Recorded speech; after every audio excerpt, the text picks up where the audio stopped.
પતંજલિ કાજલ આવડું છે, એના ઉપર ઢાંકણું છે, અને પછી ઢાંકણું લઈ લો અને પછી આમ આમ આમ આમ કરો એટલે ઓલી અણી બહાર નીકળે. મારી પાસે છે, તમે તમારે જોતું હોય તો હું આપીશ નહીં માટે, પણ મેં કહ્યું કે આ તો પણ બહેનો માટે હું હોય.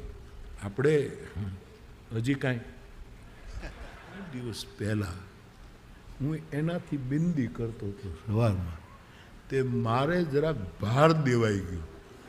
એ ભાર દેવાઈ ગયું તો ઉપરથી બટકું ઉડી ગયું, અને એ જે પછી રહ્યું એ તો આટલું જાડું આંગળી જેવું ઉપરનું. એ મેં કર્યું તો જેમ સુહાગણ સ્ત્રી આવડો ચાંદલો કરે એવડો કાળો ચાંદલો થયો. મારે આખું તિલક ભૂસવું પડ્યું. બહુ મોટો